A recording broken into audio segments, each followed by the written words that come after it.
कि अपने इस यूट्यूब चैनल में। So very good evening all of you. So आज हम फिर से कंटिन्यू करने जा रहे हैं एनसीईआरटी क्लास 6 से लेके +2 तक के जो क्वेश्चन आंसर सीरीज़ है for UPSC PCS and all Indian government exam, जितने भी ए ग्रेड से लेके डी ग्रेड तक एग्ज़ाम होते हैं उन सब के लिए ये रेलिवेंट है। तो आज है लेक्चर नंबर 22। अगर वीडियो इन्फॉर्मेटिव लगी हो तो चैनल को जरूर सब्सक्राइब करिए और मकसद यही है कि हर ज़रूरतमंद तक ये वीडियो पहुँचे, क्योंकि हिंदी मीडियम में स्पेशली कंटेंट की बहुत ज़्यादा कमी है। तो मैंने जो कंटेंट बनाया है वो class by class, book by book और page by page, chapter by chapter और लाइन बाय लाइन, जहाँ से भी क्वेश्चन बन सकते हैं। कई बार आपको लग सकता है कि क्वेश्चन ये रेलेवेंट नहीं है, बट आजकल जो ट्रेंड है वो बड़ा डिफ़िकल्ट है और क्वेश्चन पेपर बड़ा डिफ़िकल्ट आता है। तो उसके हिसाब से मैंने मतलब जहाँ से भी क्वेश्चन बन सकते हैं वहाँ से मैंने पिक किया है। सो चलिए शुरू करते हैं आज का सेशन। तो लेक्चर नंबर 22 क्वेश्चन नंबर 1601, बाबा कांसीराम कब दिल्ली दरबार गए थे? तो 1911 में गए थे बाबा कांसीराम दिल्ली दरबार। अगला प्रश्न है, बाबा कांसीराम किसके अनुचर बने थे? इसका उत्तर है महात्मा गांधी के। बाबा कांसीराम किसके अनुचर बने थे? महात्मा गांधी के। बाबा कांसीराम ने कब हमीरपुर के ताल में राजनीतिक सभा आयोजित की थी? इसका उत्तर है 1927 में। तो बाबा कांसीराम ने कब हमीरपुर के ताल में, हमीरपुर का है हिमाचल प्रदेश में, हमीरपुर के ताल में राजनीतिक सभा आयोजित की थी 1927 में। अगला प्रश्न है, बाबा कांसीराम को किसने बुलबुले पहाड़ का नाम दिया था? तो इसका उत्तर है सरोजनी नायडू। ये क्वेश्चन भी बहुत बार पूछा जाता है, ठीक है, कि बाबा कांसीराम को किसने बुलबुले पहाड़ का नाम दिया था? तो ये दिया था सरोजनी नायडू ने। अगला प्रश्न है, किस अधिवेशन में बाबा कांसीराम को सरोजनी नायडू ने बुलबुले पहाड़ का नाम दिया था? इसका उत्तर है 1927 के हमीरपुर के ताल अधिवेशन में। किस अधिवेशन में बाबा कांसीराम को सरोजनी नायडू ने बुलबुले पहाड़ का नाम दिया था? यह अधिवेशन हुआ था 1927 में हमीरपुर के ताल में। अगला प्रश्न है, पहाड़ी गांधी बाबा कांसीराम ने कब से जीवन में आजीवन काले वस्त्र धारण करने का प्रण लिया था? इसका उत्तर है 25 मार्च 1931 से। सरदार भगत सिंह, राजगुरु सुखदेव को लाहौर में फांसी देने के बाद काले वस्त्र धारण करने का प्रण लिया था पहाड़ी गांधी बाबा कांसीराम ने। तो क्वेश्चन ये सीधा पूछा जाता है कि किसने जो है पूरी उम्र काले वस्त्र धारण करने का प्रण लिया था? तो पहाड़ी गांधी बाबा कांसीराम। पहाड़ी गांधी बाबा कांसीराम ने कब से जीवन में आजीवन काले वस्त्र धारण करने का प्रण लिया था? तो इसका उत्तर है 25 मार्च 1931 को।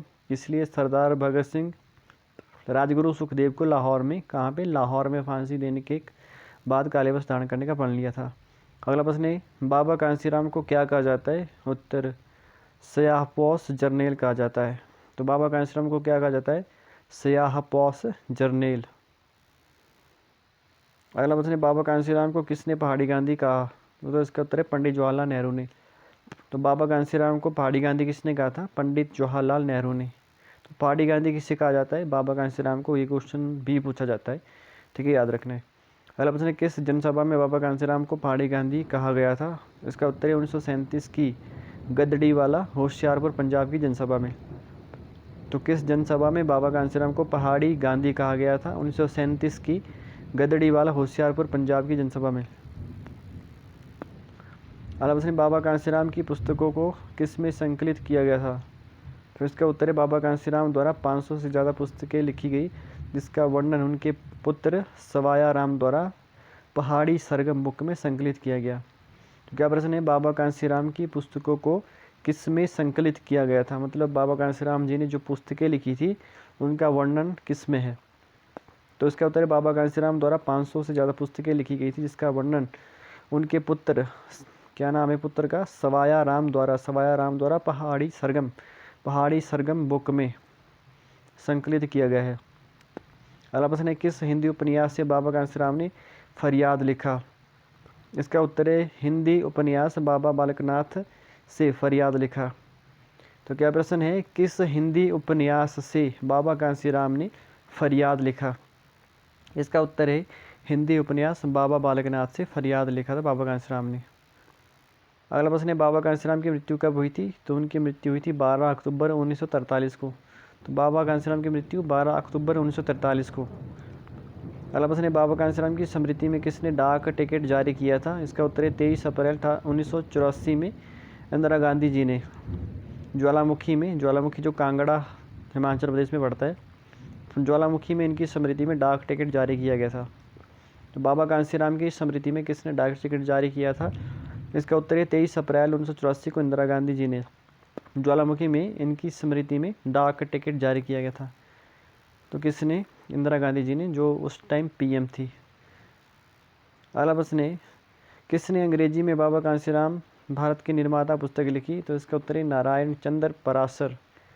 किसने अंग्रेजी में बाबा कांसीराम भारत के निर्माता पुस्तक लिखी? इसका उत्तर है नारायण चंद्र पराशर।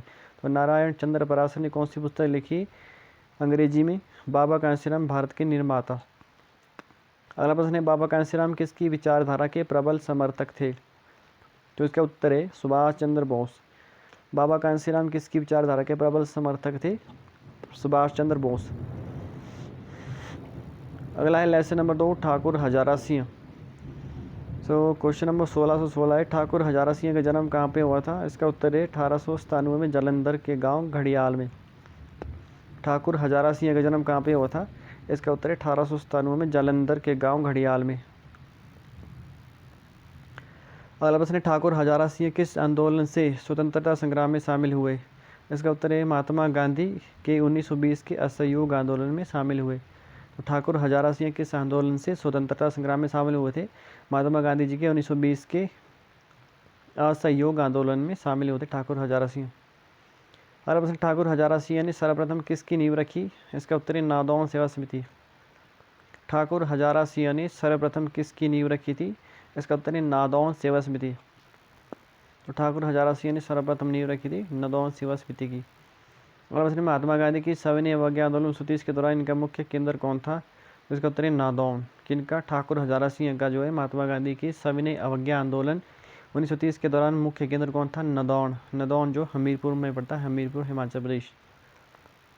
अगला प्रश्न है, 1943 में कांगड़ा के भरेड़ी में कांग्रेस की बैठक ठाकुर हजारा सिंह के साथ कौन कौन शामिल था? इसका उत्तर है उन्होंने राष्ट्रीय आंदोलन को तेज करने का निर्णय लिया। इसमें परसराम, दलीप सिंह, सरला शर्मा शामिल थे। तो क्या प्रश्न है, 1943 में कांगड़ा के भरेड़ी में कांग्रेस की बैठक हजारा सिंह के साथ साथ और कौन कौन शामिल था? उत्तर है उन्होंने राष्ट्रीय आंदोलन को तेज करने का निर्णय लिया। इसमें परसराम, दलीप सिंह, सरला शर्मा शामिल थे। अगला प्रश्न है, ठाकुर हजारा सिंह की मृत्यु कब हुई थी?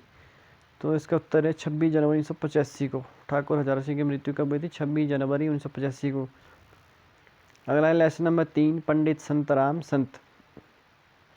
प्रश्न है, पंडित संतराम संत का जन्म कहाँ हुआ था? इसका उत्तर है 1919 में बिलासपुर हिमाचल प्रदेश के कयारा चांदपुर में। तो पंडित संतराम संत का जन्म कहाँ पे हुआ था? 1919 में बिलासपुर हिमाचल प्रदेश के कयारा के चांदपुर में। अगला प्रश्न है, पंडित संतराम संत कौन सी परीक्षा पास की थी? तो इसका उत्तर है प्राज्ञ रतन भूषण प्रभाकर। तो पंडित संतराम संत ने कौन सी परीक्षाएं पास की थी? प्राज्ञ रतन भूषण प्रभाकर।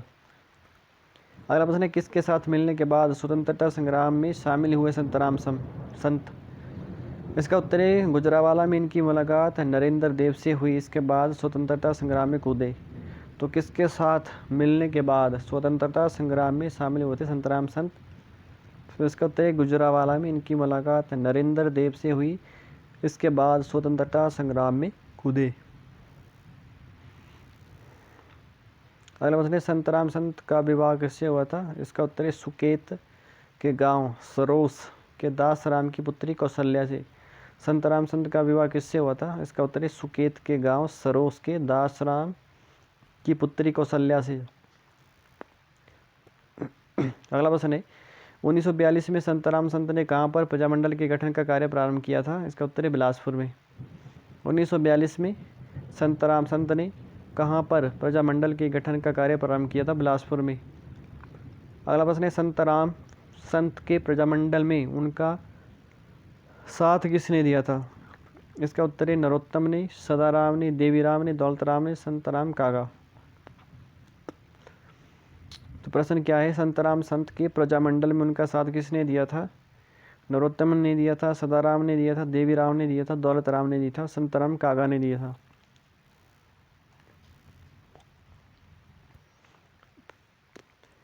पंडित संतराम संत ने बिलासपुर के किस राजा के विरुद्ध विद्रोह किया था? इसका उत्तर है बिलासपुर के आनंद चंद के विरुद्ध।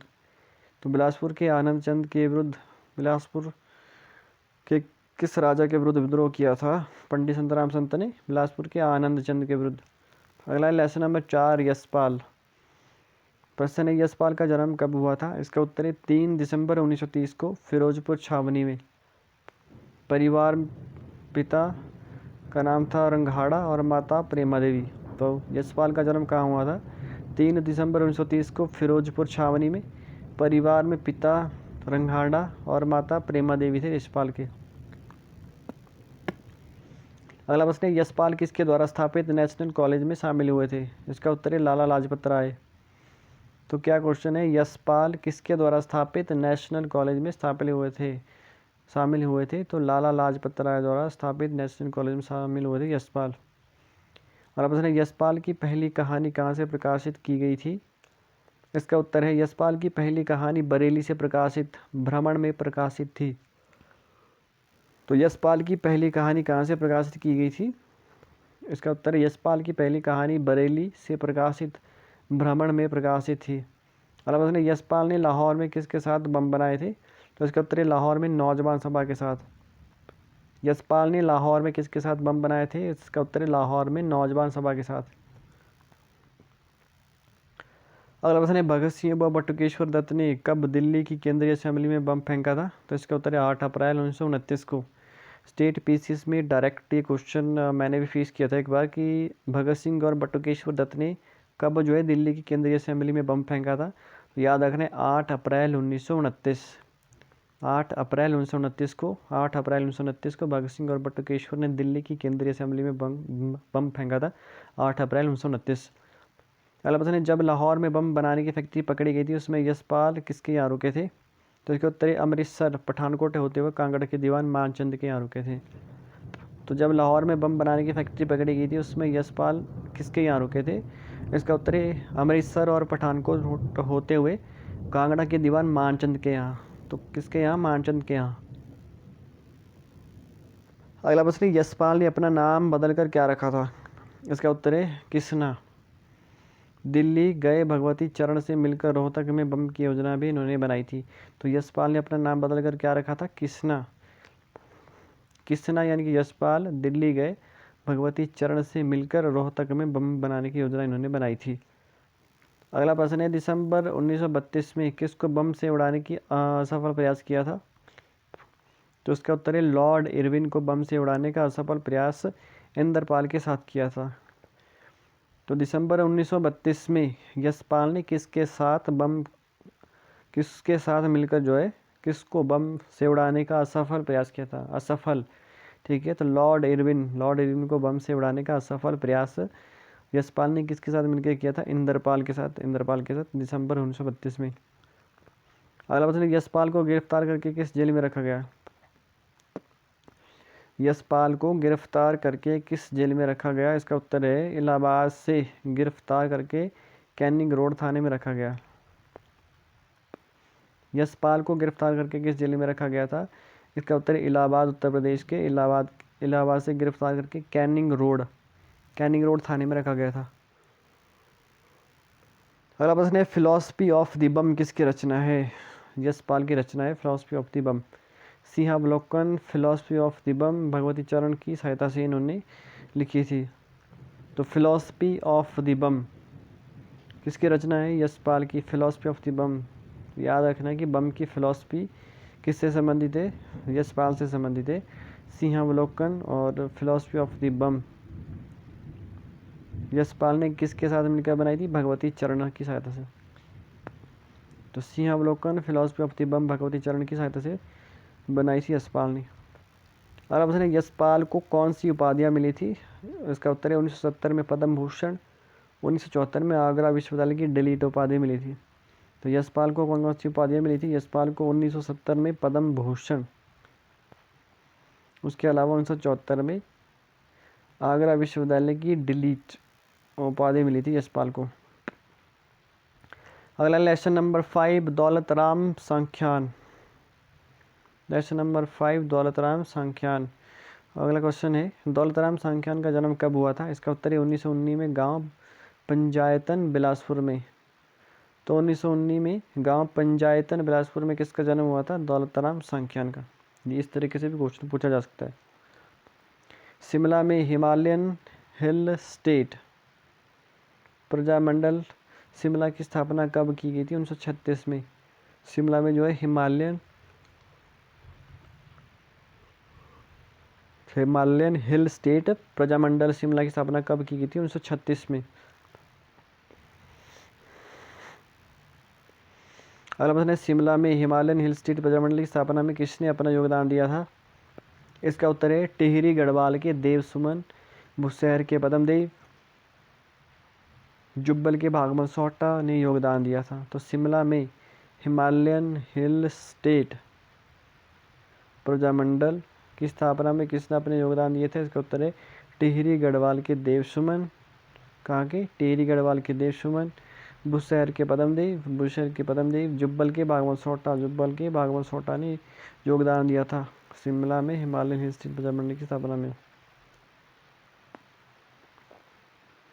अगला प्रश्न है दौलत राम संख्यान ने किसके साथ मिलकर आनंद चंद के विरुद्ध अभियान चलाया था? तो इसका उत्तर है नरोत्तम संतराम शास्त्री के साथ मिलकर आनंद चंद के विरुद्ध अभियान चलाया था। तो दौलत राम संख्यान ने किसके साथ मिलकर आनंद चंद के विरुद्ध अभियान चलाया था?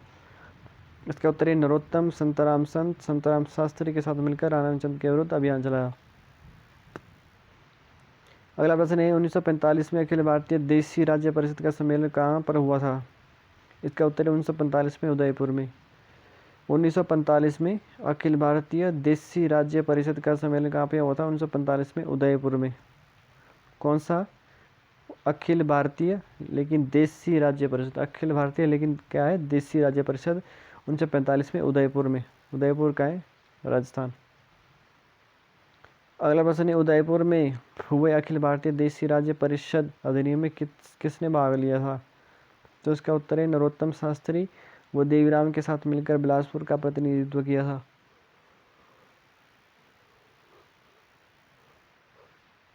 तो क्या प्रश्न है उदयपुर में हुए अखिल भारतीय देशी राज्य परिषद अधिनियम में किसने भाग लिया था? नरोत्तम शास्त्री व देवीराम के साथ मिलकर बिलासपुर का प्रतिनिधित्व किया था। अगला प्रश्न है बिलासपुर प्रजामंडल की स्थापना कब की गई थी? 1947 में। बिलासपुर प्रजामंडल की स्थापना कब की गई थी? 1947 में। बिलासपुर प्रजामंडल की स्थापना 1947 में। अगला प्रश्न है दौलत राम संख्यान को कब गिरफ्तार किया गया था? दौलत राम संख्यान को कब गिरफ्तार किया गया था? इसका उत्तर है 1946 में दौलत राम संख्यान गिरफ्तार हुए थे। उस समय सदा रामचंदेल, नरोत्तम दत्त शास्त्री शिमला में बिलासपुर प्रजामंडल की स्थापना की थी। तो दौलत राम संख्यान को कब गिरफ्तार किया गया था? इसका उत्तर है 1946 में दौलत राम संख्यान गिरफ्तार हुए थे। उसी समय सदा रामचंदेल, नरोत्तम दत्त शास्त्री शिमला में बिलासपुर प्रजामंडल की स्थापना इन्होंने की थी। तो बिलासपुर प्रजामंडल की स्थापना किसने की थी? सदा रामचंदेल, नरोत्तम दत्त शास्त्री ने शिमला में बिलासपुर प्रजामंडल की स्थापना की थी। अगला प्रश्न 1947 में आनंद चंद के खिलाफ बिलासपुर में विद्रोह हुआ था, परंतु किसके कहने पर खत्म किया गया था? इसका उत्तर है पंडित जवाहरलाल नेहरू के कहने पर। 1947 में आनंद चंद के खिलाफ बिलासपुर में विद्रोह हुआ था, परंतु किसके कहने पर खत्म किया गया था? इसका उत्तर पंडित जवाहरलाल नेहरू।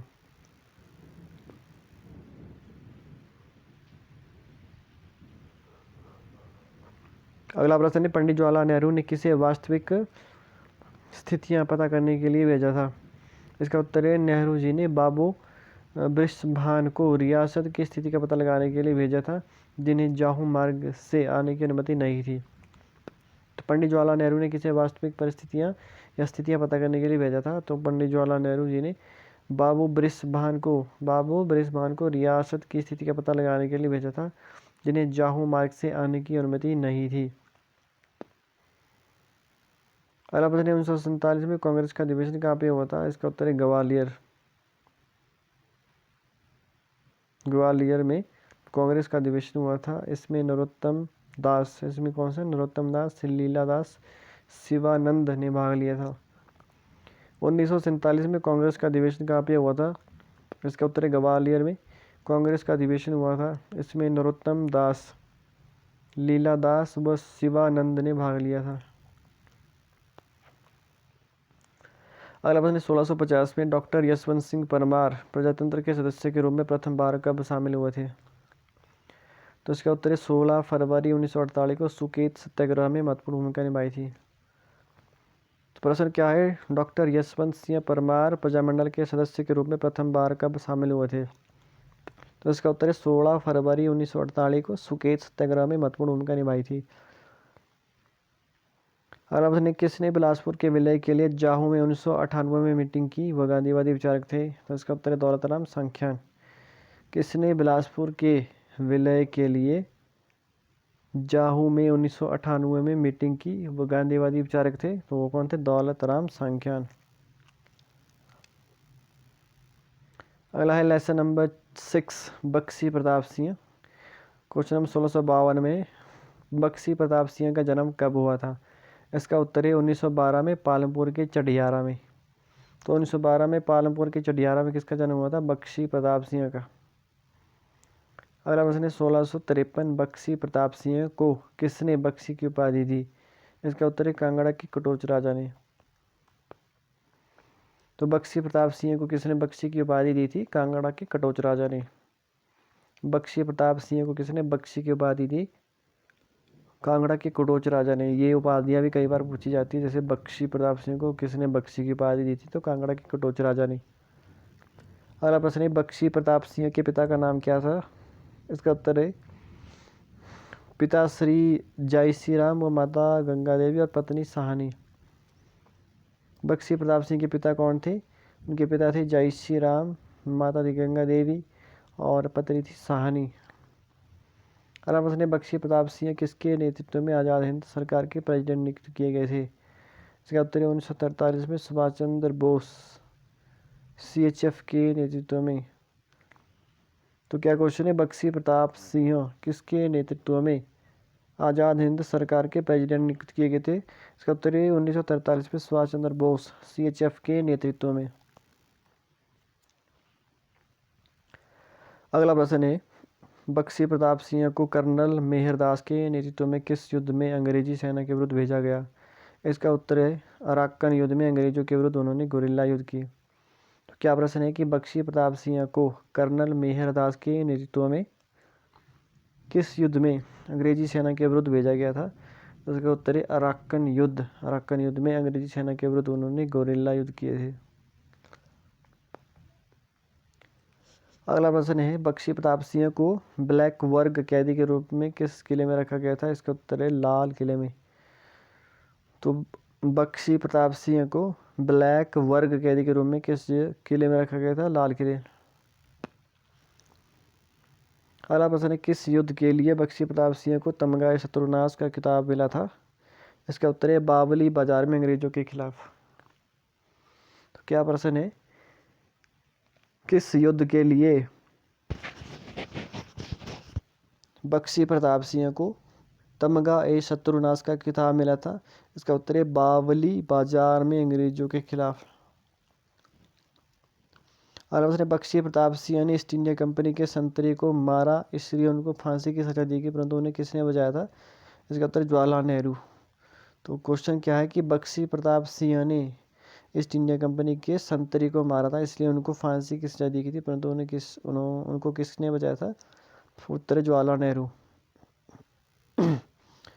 अगला प्रश्न है 1960 में पंजाब पुनर्गठन के समय बख्शी प्रताप सिंह ने किसके हिमाचल प्रदेश में विलय कराने में मदद की? तो क्या क्वेश्चन है कि 1960 में पंजाब पुनर्गठन के समय बख्शी प्रताप सिंह ने किसके हिमाचल प्रदेश में विलय कराने में मदद की थी? इसका उत्तर है पंजाब के पर्वतीय क्षेत्र को हिमाचल प्रदेश में विलय।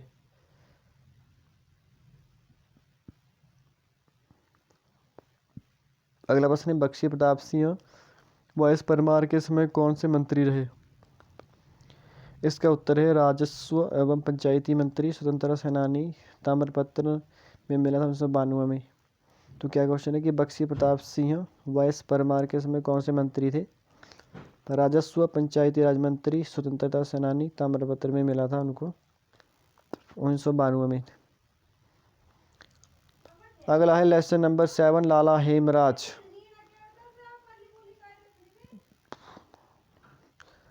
लेसन नंबर 7, लाला हेमराज। क्वेश्चन है लाला हेमराज का जन्म कहाँ हुआ था? इसका उत्तर है 1903 में देहरा गोपीपुर कांगड़ा में। लाला हेमराज का जन्म कहाँ पे हुआ था? 1903 में देहरा गोपीपुर कांगड़ा में। अगला प्रश्न है लाला हेमराज किसके कहने पर असहयोग आंदोलन में कूदते थे? इसका उत्तर है महात्मा गांधी के कहने पर असहयोग आंदोलन में भाग लेने के लिए स्कूल छोड़कर भागे थे। कौन? लाला हेमराज। असहयोग आंदोलन कब हुआ था? 1920 में। अगला प्रश्न है हेमराज ने किसके कहने पर हरिजन सभा का आयोजन कराया था? उत्तर हेमराज ने गुरु लाला देव के कहने पर 1931 में कांगड़ा में हरिजन सभा का आयोजन करवाया था। तो हेमराज ने किसके कहने पर हरिजन सभा का आयोजन करवाया था? उत्तर है कि हेमराज ने गुरु लाला देव के कहने पर 1931 में कांगड़ा में हरिजन सभा का आयोजन करवाया था। तो क्वेश्चन ये भी बन सकता है कि 1931 में कांगड़ा में हरिजन सभा का आयोजन किसके समय में किया गया था? हेमराज। अगला प्रश्न है 1939 में हेमराज के किस दोस्त को अंग्रेजों ने डिफेंस ऑफ इंडिया एक्ट में गिरफ्तार किया था? इसका उत्तर है भक्तराम। 1939 में हेमराज के किस दोस्त को अंग्रेजों ने डिफेंस ऑफ इंडिया एक्ट में गिरफ्तार किया था? इसका उत्तर है भक्तराम। अगला प्रश्न है 1940 में किसके कहने पर लाला हेमराज ने कांगड़ा व्यक्तित्व सत्याग्रह किया था? महात्मा गांधी के कहने पर। 1940 में किसके कहने पर लाला हेमराज ने कांगड़ा व्यक्तित्व सत्याग्रह किया था? इसका उत्तर है महात्मा गांधी के कहने पर। अगला प्रश्न है लाला हेमराज ने फौजी भर्ती के विरुद्ध कहाँ सभा का आयोजन किया था? उत्तर है धनोटू। तो क्या प्रश्न है कि लाला हेमराज ने फौजी भर्ती के विरुद्ध कहाँ सभा का आयोजन किया था? धनोटू में। धनोटू पड़ता है मंडी के सुंदरनगर में। लेसन नंबर 8 है रानी खैरगढ़ी। तो क्वेश्चन है रानी खैरगढ़ी कहाँ की रानी थी? इसका उत्तर है मंडी की। उनका वास्तविक नाम क्या था? ललिता कुमारी। अगला क्वेश्चन है रानी खैरगढ़ी का विवाह मंडी के किस नरेश से हुआ था? तो इसके उत्तर है भवानी सिंह। भवानी सिंह का विवाह किससे हुआ था? रानी खैरगढ़ी या ललिता कुमारी से? अगला प्रश्न है रानी खैरगढ़ी ने किसे गोद लिया था? इसका उत्तर है पुत्र जोगिंदर सिंह। रानी खैरगढ़ी ने किसे गोद लिया था? पुत्र जोगिंदर सिंह को। अगला प्रश्न है रानी खैरगढ़ी के साथ किसने दिया था? तो इसका उत्तर है सिद्धू खराड़ा, मियाँ जवाहर, हिरदाराम, हरदेव बद्रीनाथ, शारदा राम लोंगूराम ने रानी खैरगढ़ी का साथ दिया था। रानी खैरगढ़ी का साथ किसने दिया था? सिद्धू खराड़ा ने, मियाँ जवाहर ने, हिरदाराम ने, हरदेव ने, बद्रीनाथ ने, शारदा राम लोंगूराम। अगला प्रश्न है 1914 में पंजाब के निधान सिंह चुगदा की अध्यक्षता में मंडी में कहाँ पर क्रांतिकारियों की मीटिंग हुई थी? तो बड़ासू या बड़सू कहते हैं, वो भी मंडी की जो बल है वहाँ पे पड़ता है बड़सू। 1914 में पंजाब के निधान सिंह चुगदा की अध्यक्षता में मंडी में कहाँ पर क्रांतिकारियों की मीटिंग हुई थी? इसका उत्तर है बड़ासू में या बड़सू में। योजना के तहत ललिता कुमारी ने हरदेव बाद में कृष्णानंद के साथ विचार किया। वह हिरदा राम को बम परीक्षण के लिए लाहौर भेजा मथुरा सिंह के पास। अगला प्रश्न है रानी खैरगढ़ की मृत्यु किससे हुई थी? इसका उत्तर है हैजे से हुई थी। हैजे से रानी खैरगढ़ की मृत्यु हुई थी। रानी खैरगढ़ी का नाम इसलिए पड़ा क्योंकि उत्तर प्रदेश के खेरा रियासत की वह राजकुमारी थी।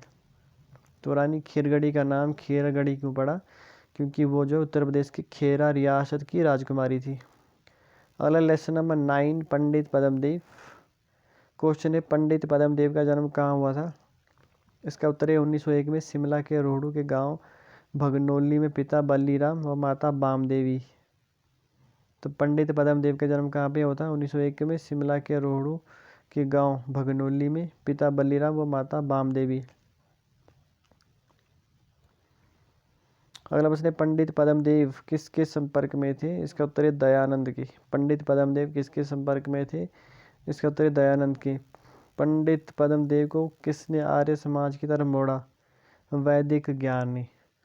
पंडित पद्म देव को किसने आर्य समाज की तरफ मोड़ा? तो वैदिक ज्ञान ने। पंडित पद्म देव को कौन सी उपाधि मिली थी? कविराज। तो कविराज किससे उपाधि मिली थी? पंडित पद्म देव को। अगला प्रश्न है, पंडित पद्म देव ने किसके नेतृत्व में आर्य समाज सुदृढ़ किया था? तो इसका उत्तर है स्वामी ब्रह्मानंद। तो स्वामी ब्रह्मानंद के नेतृत्व में किसने जो है आर्य समाज सुदृढ़ किया था? पंडित पद्म देव। ये पंडित पद्म देव ने किसके नेतृत्व में आर्य समाज सुदृढ़ किया था? स्वामी ब्रह्मानंद। अगला प्रश्न, आर्य समाज का वार्षिकोत्सव कब शिमला में मनाया गया था? तो इसका उत्तर है जून 1927 में।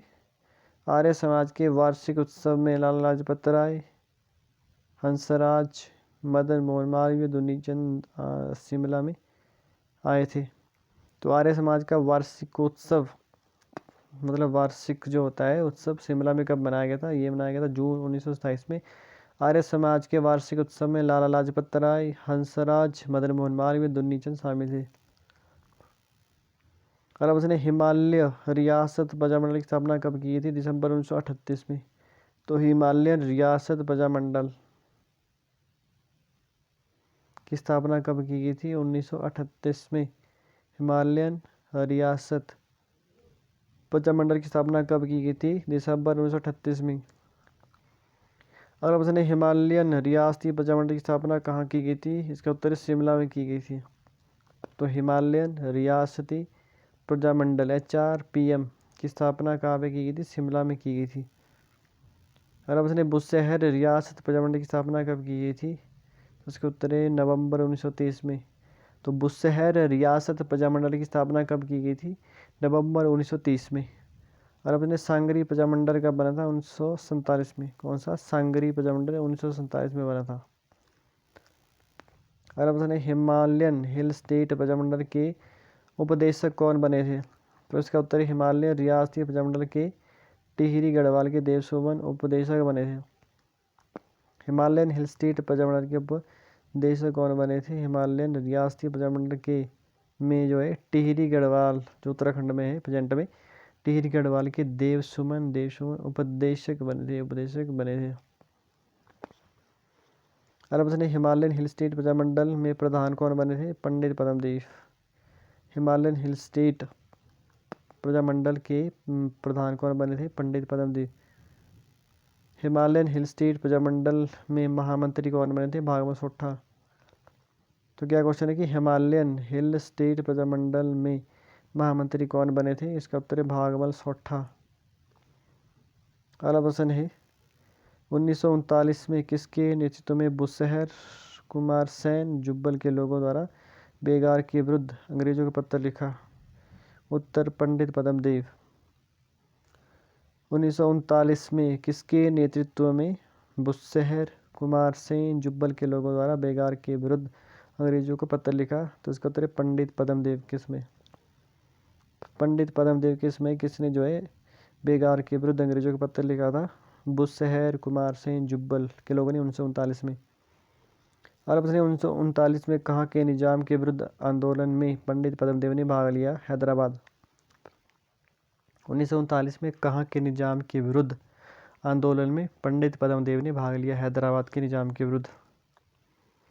अगला प्रश्न, महात्मा गांधी ने कब व्यक्तिगत सत्याग्रह शुरू किया था? इसका उत्तर है 1940 में महात्मा गांधी ने अंग्रेजों के विरुद्ध व्यक्तिगत सत्याग्रह में भाग लिया था। पंडित पद्म देव ने भाग लिया था। तो क्या है, महात्मा गांधी ने कब व्यक्तिगत सत्याग्रह में शुरू किया था? इसका उत्तर है 1940 में महात्मा गांधी ने अंग्रेजों के विरुद्ध व्यक्तिगत सत्याग्रह में भाग लिया था। पंडित पद्म देव ने भी इसमें भाग लिया था। और उसने पंडित पद्म देव ने किसके साथ मिलकर व्यक्तिगत सत्याग्रह शुरू किया था? इसका उत्तर है 1986 1986 1986 में पंडित पद्मदेव ने गंज मैदान में शालिग्राम के साथ शुरू किया था। पंडित पद्मदेव ने किसके साथ मिलकर व्यक्तिगत सत्याग्रह शुरू किया था? 1986 में पंडित पद्मदेव ने गंज मैदान में शालिग्राम के साथ शुरू किया था। अब उसने किस मैदान में पंडित पद्मदेव ने भाई दो ना पाई दो का नारा दिया था? इसका उत्तर है गंज मैदान में। भाई दो ना पाई दो, यह नारा किसने दिया? पंडित पद्मदेव ने। किस मैदान में? गंज मैदान में। अब उसने Himalayan hill state regional council की स्थापना कब की गई थी? इसका उत्तर है 1945 में पंडित पद्मदेव को महामंत्री बनाया गया था। Himalayan hill state regional council की स्थापना कब की गई थी? 1945 में पंडित पद्मदेव को महामंत्री बनाया गया था इसका। और अब उसने Himalayan hill state regional council की मीटिंग 1946 में कहाँ पर हुई थी? इसका उत्तर है मंडी में। मंडी हिमाचल प्रदेश की जो डिस्ट्रिक्ट है, मंडी में पंडित पद्मदेव जी ने इसमें राजनीतिक कैदियों को रिहा करने, बेगार समाप्ति, प्रतिनिधि सरकार की स्थापना, नागरिक अधिकार की मांग रखी थी।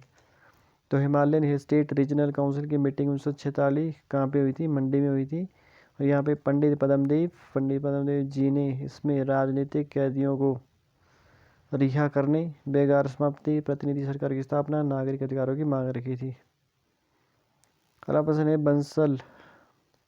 बंसलन रियासत कब स्थापित की गई थी? 1946 में। तो बंसलन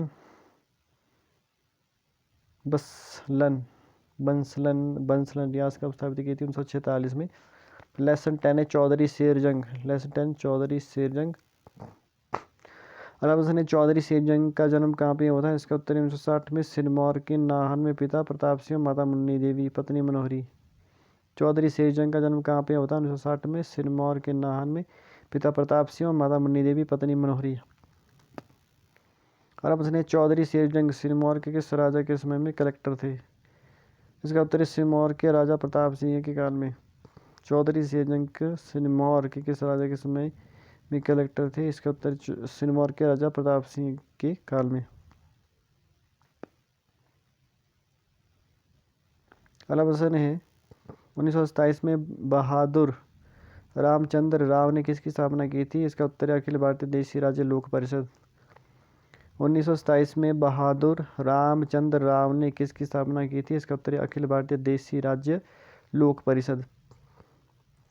अगला प्रश्न है 8 अप्रैल 1929 को केंद्रीय विधानसभा में बम किसने फेंका था? इसका उत्तर भगत सिंह और बटुकेश्वर दत्त।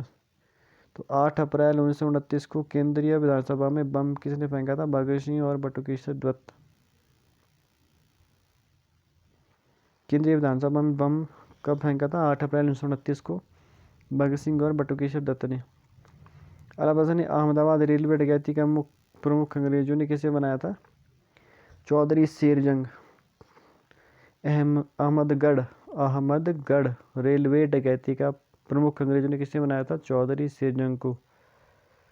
अगला है 1700, यह है अहमदाबाद, ऊपर अहमदगढ़ है।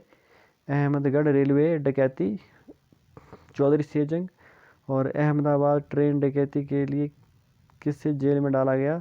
उत्तर चौधरी शेर जंग को जेल में डाला गया। आज़ादी के बाद इन्होंने 8 पुस्तकें लिखी। तो आज के सेशन में इतना ही। अगर वीडियो इन्फॉर्मेटिव लगी हो तो चैनल को ज़रूर सब्सक्राइब करेगा, अपने कीमती सुझाव ज़रूर दीजिएगा और इस वीडियो को शेयर करिएगा उन लोगों तक जिनको नीड है एक बेटर कंटेंट की, जो ज़िंदगी में आपको ऊंचाइयों पे ले जाए और आपकी ज़िंदगी में नए नए बदलाव लाए, आप का एम प्राप्त करने में हेल्पफुल ये वीडियो होंगी। तो इसी के साथ जय हिंद, जय भारत, भारत माता की जय। आप जल्दी सक्सेस हो, यही ऊपर वाले से कामना है। जय श्री कृष्ण और राधे राधे। Good night.